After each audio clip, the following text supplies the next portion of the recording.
दोस्तों, स्वागत है आपका बुद्धा माइंडसेट चैनल पर।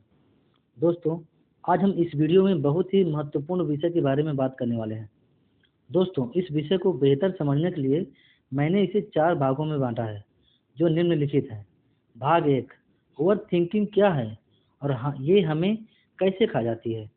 भाग 2, मन को खाली करने की कला, बुद्ध और प्राचीन ज्ञान। भाग 3, ओवर थिंकिंग से निकलने के व्यावहारिक तरीके। भाग 4, मन को खाली करके जीवन में शांति और स्पष्टता लाना। दोस्तों, तो चलिए शुरुआत करते हैं भाग 1 से। ओवर थिंकिंग क्या है और ये हमें कैसे खा जाती है। रात के सन्नाटे में जब चारों तरफ शांति होती है, तब सबसे ज़्यादा शोर हमारे दिमाग में होता है।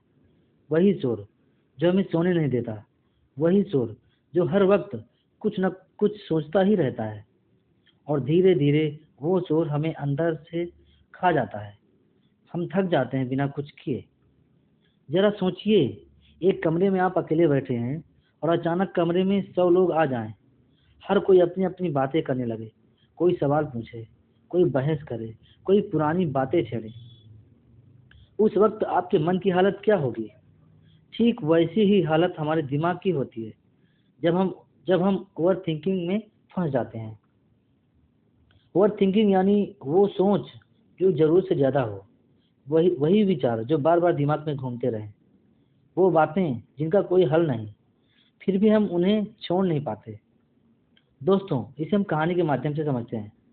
रवि एक आम इंसान था, पढ़ा लिखा, नौकरी करता था, सपने देखता था, लेकिन उसकी सबसे बड़ी समस्या थी उसका दिमाग कभी रुकता ही नहीं था।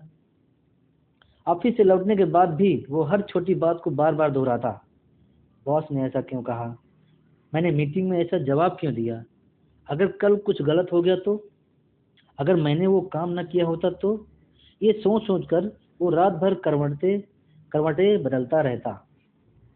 धीरे धीरे उसका चेहरा मुरझाने लगा, नींद कम होने लगी, मन बेचैन रहने लगा। बाहर से सब ठीक था, लेकिन अंदर एक तूफान चल रहा था, ओवर थिंकिंग का तूफान। कल्पना कीजिए, आपका मन एक कमरा है और उस कमरे में रोज आप विचारों के बक्से लाकर रखते जाते हैं। कुछ बक्से पुराने पछतावे के होते हैं, कुछ भविष्य की चिंताओं के, कुछ दूसरों की राय के, कुछ आपकी अधूरी उम्मीदों के। दिन ब दिन वो कमरा भरता जाता है, बक्से बढ़ते जाते हैं, और एक समय ऐसा आता है कि वहां सांस लेना भी मुश्किल हो जाता है। यही है ओवर थिंकिंग की स्थिति।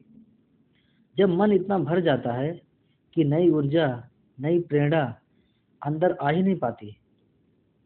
हम में से ज्यादातर लोग एक बड़ी भूल करते हैं, हम अपने विचारों को ही स्वयं समझने लगते हैं। लेकिन सच्चाई ये है कि विचार तुम्हारे हैं, पर तुम विचार नहीं हो। तुम वो चेतना हो जो विचारों को देख सकती है। तुम वो शांत आकाश हो और विचार केवल बादल है। बादल आते हैं जाते हैं, लेकिन आकाश कहीं का वहीं रहता है। आधुनिक मनोविज्ञान बताता है कि हमारा दिमाग प्रॉब्लम्स सॉल्व करने की मशीन है। उसे अगर कोई समस्या नहीं मिले तो वो खुद समस्या बना लेता है, ताकि उसे कुछ सोचने को मिले। यही वजह है कि जब हम अकेले होते हैं या चुप होते हैं, तो दिमाग अपने आप पुराने किस्से, भविष्य की आशंकाएं और बेकार के डर निकालने लगता है। हमारी नर्वस सिस्टम में थ्रेट रिस्पॉन्स बहुत एक्टिव होता है, इसलिए ज़्यादातर विचार निगेटिव होते हैं ताकि हम सेफ रहें। लेकिन यही सुरक्षा की कोशिश हमें एंजाइटी और कंफ्यूजन में फंसा देती है। आखिरकार लोग ओवर थिंकिंग में क्यों फंसते हैं? हर इंसान के ओवर थिंकिंग के कारण अलग हो सकते हैं।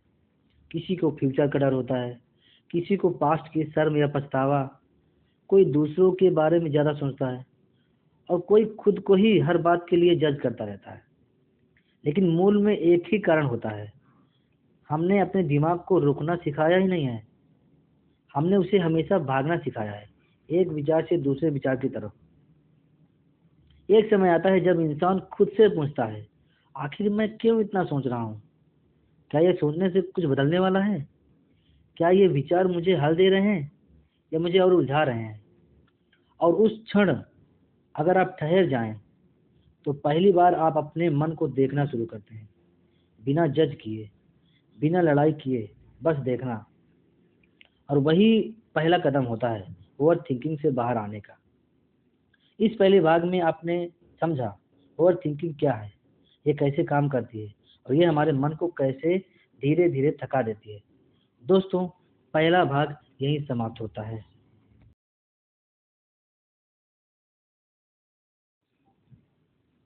दोस्तों, इस भाग 2 में हम चलेंगे एक गहरी यात्रा पर, जहां हम सीखेंगे मन को खाली करने की कला, बुद्ध और प्राचीन ज्ञान के रास्ते पर। याद रखिए, मन को खाली करना भागना नहीं है, ये लौटना है अपनी असली शांति की ओर। जब पानी में लहरें होती हैं तब उसका तल साफ दिखाई नहीं देता, लेकिन जैसे ही पानी शांत हो जाता है नीचे की गहराई खुद ब खुद धड़कने लगती है। हमारा मन भी वैसा ही है। जब विचारों की लहरें शांत होती हैं तब भीतर की स्पष्टता और शांति प्रकट होती है। गौतम बुद्ध ने कहा था, शांत मन में ही सच्चा ज्ञान में जन्म लेता है। बुद्ध का मानना था कि जब मन विचारों से खाली होता है तब हम अपने वास्तविक स्वरूप को पहचानते हैं, वो जो विचारों, भावनाओं और परिस्थितियों से परे है। बुद्ध ने शून्यता को नकारात्मक शब्द के रूप में नहीं, बल्कि पूर्णता के रूप में समझाया। जैसे खाली बर्तन ही पानी रख सकता है, वैसे ही एक खाली मन ही सच्चा ज्ञान, शांति और ऊर्जा को संभाल सकता है। चलिए इसको हम कहानी के माध्यम से समझते हैं। एक बार एक शिष्य बुद्ध के पास आया और बोला, भगवान, मेरा मन बहुत अशांत है, मैं ध्यान करता हूँ पर विचार रुकते ही नहीं। बुद्ध मुस्कुराए और बोले, नदी के किनारे जाओ, एक गंदा कपड़ा लेकर उसे धोना। शिष्य गया, कपड़ा पानी में डुबोया, रगड़ा, लेकिन गंदगी जा ही नहीं रही थी। बार बार कोशिश की पर नतीजा वही। थक कर वो वापस बुद्ध के पास आया। बुद्ध ने कहा, अब उस कपड़े को पानी में डालकर बहाव में छोड़ दो, कुछ मत करो। कुछ देर में पानी ने खुद सारी गंदगी धो दी। बुद्ध बोले, मन को भी ऐसे ही बहाव में छोड़ दो, उसे जबरदस्ती शांत करने की कोशिश मत करो, बस देखो और विचारों को बहने दो। शिष्य ने पहली बार मन को खाली करने का अर्थ समझा। करने से नहीं, होने से शांति आती है। बुद्ध ने मन को आकाश और विचारों को बादलों से तुलना की। बादल आते हैं, जाते हैं, बदलते हैं, लेकिन आकाश सदैव शांत रहता है। विचारों को पकड़ने की जरूरत नहीं है, उन्हें रोकने की भी जरूरत नहीं है, बस आकाश बनो और बादलों को गुजरने दो। यही समझना ही मन को खाली करने की दिशा में पहला कदम है, कि विचारों को बदलना नहीं, बस उनसे दूरी बनाना सीखना है। बुद्ध ने सिखाया था, सांस ही तुम्हारा सबसे निकटतम मित्र है। जब मन भटकता है तो सांस तुम्हें वर्तमान में खींच लाती है। एक गहरी सांस लो, धीरे धीरे छोड़ो, फिर से गहरी सांस लो, छोड़ो। जब आप अपनी सांस पर ध्यान देते हैं तो विचार धीरे धीरे किनारे हो जाते हैं। जैसे नदी में पत्ते बह जाते हैं, वैसे ही अनचाहे अनचाहे विचार बह जाते हैं। बुद्ध और प्राचीन साधकों ने मन को खाली करने के लिए कई सहज उपाय बताए। आइए इन्हें एक एक करके गहराई से समझते हैं। पहला है मौन साधना, यानी साइलेंस प्रैक्टिस। हर दिन कुछ मिनट बिना बोले, बिना फोन, बिना संगीत, पूर्ण मौन में बैठो। शुरुआत में मुश्किल हो लगेगा, लेकिन धीरे धीरे मन अपनी गति धीमी कर देता है। दूसरा है गहरी सांस, यानी डीप ब्रीदिंग। दिन में 2-3 बार केवल अपनी सांसों को देखना, उनको महसूस करना। कोई तकनीक नहीं, बस सांस की अनुभूति, जैसे वो अंदर जा रही है और बाहर आ रही है, फिर अंदर जा रही है और बाहर आ रही है।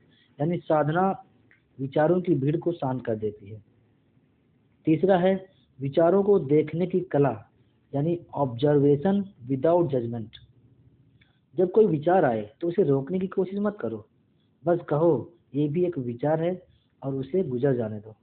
जैसे रेलगाड़ी प्लेटफॉर्म से गुजरती है, आप बस खड़े होकर देख रहे होते हो। चौथा है अनासक्ति, यानी डिटैचमेंट। हम ओवर थिंकिंग इसलिए करते हैं क्योंकि हम हर विचार से जुड़ जाते हैं। मेरा विचार, मेरी समस्या। लेकिन बुद्ध ने सिखाया, जो तुम्हारा नहीं उसे पकड़ो मत। विचारों को पकड़ना छोड़ दो और देखो कैसे मन हल्का होने लगता है। पांचवा है वर्तमान में जीना, यानी living in the present.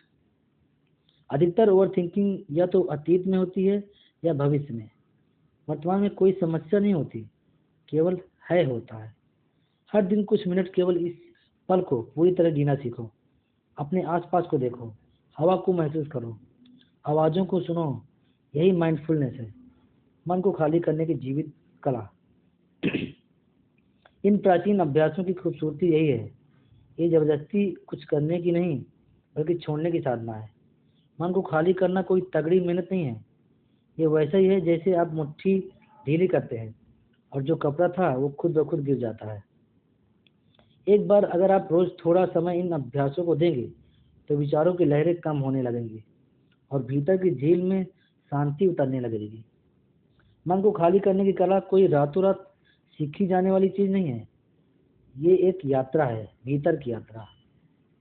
Buddha ने भी वर्षों की साधना से इस शांति को पाया, लेकिन उन्होंने कहा हर कोई इस मार्ग पर चल सकता है। दोस्तों, दूसरा भाग यही समाप्त होता है। दोस्तों, इस तीसरे भाग में हम सीखेंगे आधुनिक जीवन में ओवर थिंकिंग से व्यवहारिक तरीके से कैसे बाहर निकला जाए, ताकि केवल समझ ही नहीं जीवन में बदलाव भी आए। ओवर थिंकिंग से निकलने के व्यवहारिक तरीके। इस हिस्से में हम step by step modern life style में ओवर थिंकिंग से निकलने के सरल, गहरे और प्रभावशाली प्रैक्टिकल उपायों को कवर करेंगे। अब तक की यात्रा में हमने समझा कि ओवर थिंकिंग क्या है और मन को खाली करना क्यों जरूरी है, लेकिन असली सवाल है हम अपने रोजमर्रा के जीवन में इस सोचने की आदत से कैसे बाहर निकलें। दोस्तों, सबसे पहले मॉडर्न लाइफ स्टाइल के ट्रिगर्स समझते हैं। सबसे पहले जरूरी है यह समझना कि ओवर थिंकिंग अचानक नहीं आती, इसका एक ट्रिगर सिस्टम होता है जिसे पहचान लेना ही आधी जीत है। आधुनिक जीवन में कुछ प्रमुख ट्रिगर्स हैं, जैसे सोशल मीडिया, लगातार तुलना करना, वैलिडेशन की चाह और सूचना की बाढ़, अति व्यस्तता, ओवर शेड्यूलिंग, दिमाग को शांत होने का समय ही नहीं मिलता, फ्यूचर एंजाइटी, कल क्या होगा उसकी फिक्र में आज खो देना, रिलेशनशिप प्रेशर, लोगों की राय, उम्मीदें और जजमेंट्स, फेलियर या रिजेक्शन, एक घटना पर बार बार सोचना। जब तक आप ट्रिगर्स को पहचानोगे नहीं, आप उन्हें बदल भी नहीं पाओगे। इस भाग में हम सीखेंगे 10 ऐसे आसान और असरदार तरीके जो किसी भी इंसान के लिए किसी भी उम्र में काम करते हैं। पहला तरीका, राइट डाउन योर थॉट्स, विचारों को लिखना। ओवर थिंकिंग का सबसे सरल और शक्तिशाली उपाय है विचारों को मन से निकालकर कागज पर उतार देना।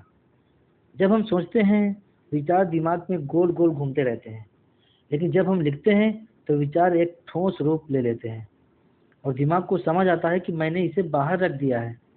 हर रात 5 मिनट बस मन में जो चल रहा है वो बिना जज किए लिखो।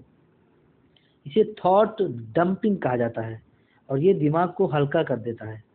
दूसरा तरीका, थिंकिंग टाइम तय करना। दूसरा तरीका थोड़ा अनोखा है। ओवर थिंकिंग को दबाने की बजाय उसे एक टाइम स्लॉट देना है। दिन में एक तय समय बनाओ, जैसे शाम के 7 से 7:30।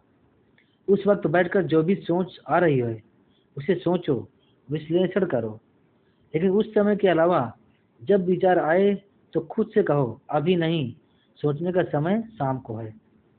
धीरे धीरे दिमाग सीख जाता है हर वक्त नहीं, सोचने का भी एक समय होता है। तीसरा तरीका, शरीर को चलाओ, दिमाग को आराम दो। Physical movement. जब हम ज़्यादा सोचते हैं हम अक्सर शरीर को एक जगह रोक देते हैं, लेकिन दिमाग को दौड़ने देते हैं। ये उल्टा होना चाहिए, शरीर को चलाओ, दिमाग को रोक दो। हर दिन 20-30 मिनट टहलना, हल्का व्यायाम या कोई खेल शरीर में नई ऊर्जा लाता है और दिमाग की सोचने की लहरों को शांत करता है। कई बार समाधान बैठकर सोचने से नहीं बल्कि चलते चलते अपने आप आ जाता है। चौथा तरीका, क्रिएटिव वर्क में मन लगाना। रचनात्मक काम जैसे चित्र बनाना, संगीत बजाना, बागवानी, खाना बनाना या कोई कला दिमाग को प्रेजेंट मोमेंट में खींच लाता है।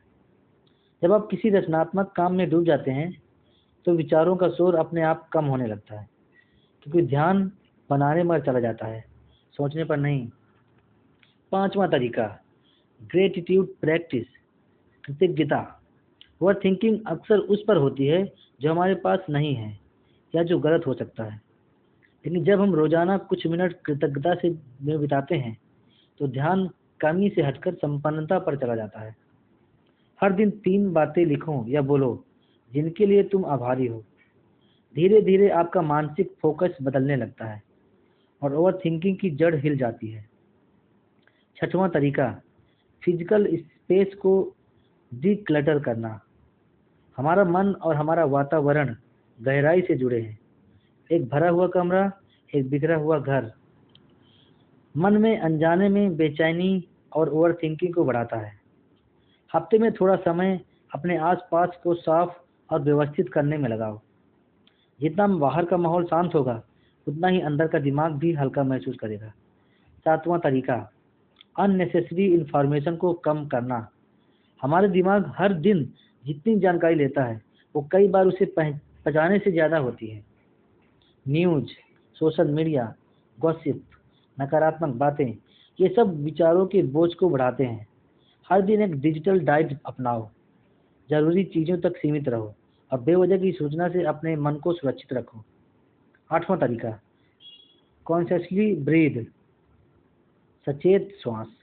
जब भी दिमाग में विचारों की आंधी चलने लगे बस कुछ गहरी सांसें लो और अपना ध्यान सांस पर केंद्रित कर दो। ये कोई ध्यान सत्र नहीं, ये सिर्फ रुकना और वापस आना है। केवल 3-5 सचेत सांसें विचारों की रफ्तार को आधा कर देती है। नौवां तरीका, स्लो डिसीजंस। ओवर थिंकर्स की एक और समस्या होती है जल्दी निर्णय लेना या ज़्यादा निर्णय लेना। लेकिन जब आप निर्णय लेने की गति धीमी कर देते हैं तो क्लैरिटी अपने आप आने लगती है। हर बड़े निर्णय से पहले खुद को समय दो, विचारों को सेटल होने दो, जैसे पानी में मिट्टी बैठती है। 10वां तरीका, साइलेंस ब्रेक्स। दिन में 2-3 बार 5 मिनट का संपूर्ण मौन अपनाओ। कोई फ़ोन नहीं, कोई बात नहीं, कोई सोचने की कोशिश नहीं, बस बैठो और होने दो। ये छोटे छोटे साइलेंस ब्रेक्स पूरे दिन की मानसिक ऊर्जा को रिफ्रेश कर देते हैं। अब आंखें बंद करो। कल्पना करो कि तुम एक झील के किनारे बैठे हो। झील में लहरें हैं जैसे तुम्हारे विचार। तुम झील को छेड़ नहीं रहे हो, बस देख रहे हो। धीरे धीरे लहरें थमने लगती हैं, पानी शांत होता है और झील में तुम्हारा चेहरा साफ दिखने लगता है। यही है शांत मन। इन सभी तकनीकों का जादू एक दिन में नहीं होता, लेकिन अगर आप रोज थोड़ा थोड़ा समय इन पर लगाएंगे तो आप पाएंगे कि विचारों की जंजीरें ढीली पड़ने लगी हैं और मन पहले से ज़्यादा स्पष्ट, हल्का और शांत महसूस करता है। दोस्तों, तीसरा भाग यहीं समाप्त होता है। दोस्तों, इस अंतिम भाग 4 में हम जानेंगे मन को खाली करके जीवन में शांति और स्पष्टता लाना। इस भाग में आपको एक आंतरिक यात्रा का समापन करवाया जाएगा, जहां हम समझेंगे कि मन को खाली करने के बाद जीवन में कैसा परिवर्तन आता है और एक व्यवहारिक डेली माइंड क्लींस रूटीन सीखेंगे। जब विचारों का शोर थमने लगता है तब एक अनोखी शांति मन में उतरती है। वो शांति जो किसी बाहरी चीज से नहीं बल्कि हमारे अपने भीतर से आती है। भाग 4 में हम समझेंगे कि जब मन खाली होता है तो जीवन में कौन कौन से बदलाव आते हैं और कैसे हम रोज के अभ्यास से इस शांति को स्थायी बना सकते हैं। जैसे एक धुंधली खिड़की को साफ करने के बाद बाहर का नज़ारा साफ दिखने लगता है, वैसे ही जब मन में विचारों की धूल साफ होती है तो जीवन के रास्ते एक एक करके साफ दिखाई देने लगते हैं। मन को खाली करने के बाद निर्णय लेना आसान हो जाता है, सोच स्पष्ट हो जाती है और वो छोटी छोटी बातें जो पहले हमें परेशान करती थी अब हमें हिलाती भी नहीं। वो क्लैरिटी किसी किताब या गुरु से नहीं आती, वो हमारे भीतर ही पहले से मौजूद होती है, बस विचारों के पीछे छुपी होती है। जब मन शांत होता है तब भावनाएं हमें बहा कर नहीं ले जाती। हम उन्हें देखते हैं, महसूस करते हैं और धीरे धीरे उन्हें जाने देते हैं। गुस्सा, दुख, जलन या चिंता पहले जो हमें तोड़ देते थे अब वे हमारे भीतर से गुजर जाते हैं, जैसे हवा खिड़की से गुजरती है। मन को खाली करने के बाद भावनाओं पर हमारा अधिकार नहीं, लेकिन भावनाओं का हम पर अधिकार खत्म हो जाता है। जब दिमाग हर वक्त ओवर थिंकिंग में डूबा रहता है तो हम लोगों को सच में सुन ही नहीं पाते। हम उनकी बातों के बीच अपनी सोच घुसा देते हैं। उसने ऐसा क्यों कहा, वो मुझे क्या समझ रहा है। लेकिन जब मन शांत होता है तो हम सच में सुनना चाहते हैं, सुनना सीखते हैं। तब रिश्ते गहराई पकड़ते हैं, बातचीत सच्ची होती है और जुड़ाव बढ़ता है।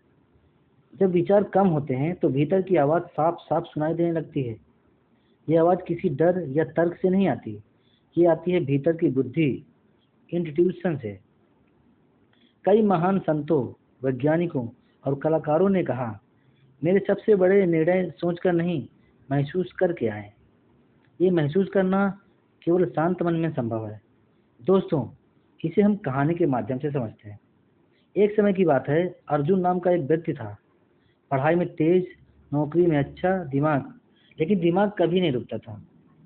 हर वक्त कुछ ना कुछ सोचता, डरता, योजना बनाता, पछताता।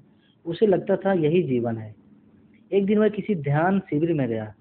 वहां गुरु ने सिर्फ इतना कहा, जो सोच रहा है उसे देखो, कुछ मत करो। शुरू में अर्जुन बेचैन हुआ, लेकिन धीरे धीरे उसने पहली बार सोचने वाले और देखने वाले के बीच फर्क महसूस किया। कुछ दिनों में उसका चेहरा शांत होने लगा, नींद गहरी होने लगी और जीवन में सहजता आने लगी। कई महीनों बाद उसने महसूस किया, वो पहले सिर्फ सोच कर ही जी रहा था, अब वो जी कर सोचता है। जब हम एक आसान और असरदार डेली माइंड क्लींस रूटीन सीखेंगे, जो रोज सिर्फ 15-20 मिनट में आपके मन को साफ, शांत और ऊर्जा से भर देगा।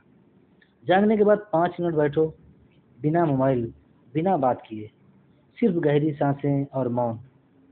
अपने दिन की शुरुआत विचारों से नहीं, शांति से करो। किसी भी समय जब विचार ज्यादा बढ़ने लगे, कागज पर लिख दो, क्या चल रहा है। कोई एडिट नहीं, बस बाहर निकाल दो, मन को हल्का करो।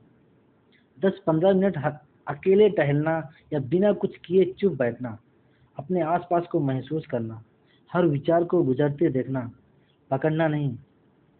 Gratitude plus digital detox. सोने से पहले 3 चीजें लिखो या बोलो जिनके लिए आभारी हो। 30 मिनट पहले मोबाइल दूर रखो, दिमाग को आराम का संकेत दो।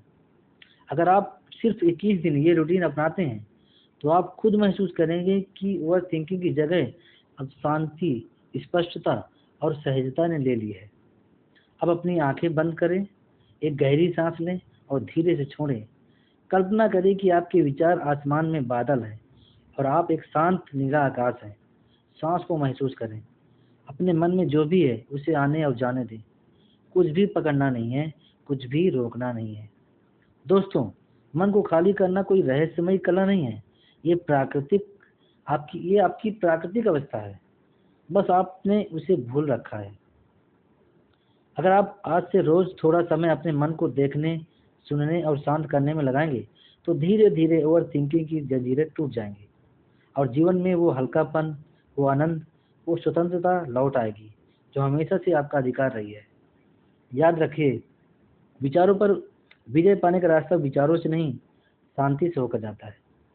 दोस्तों, अगर इस वीडियो ने आपके मन को थोड़ा भी शांत किया हो, तो इसे लाइक करें, शेयर करें और चैनल को सब्सक्राइब करें, ताकि हम साथ में इस भीतर की यात्रा को और गहराई में ले जा सकते हैं। अपने अनुभव कमेंट में जरूर लिखें। आपकी एक लाइन किसी और की जिंदगी बदल सकती है। धन्यवाद।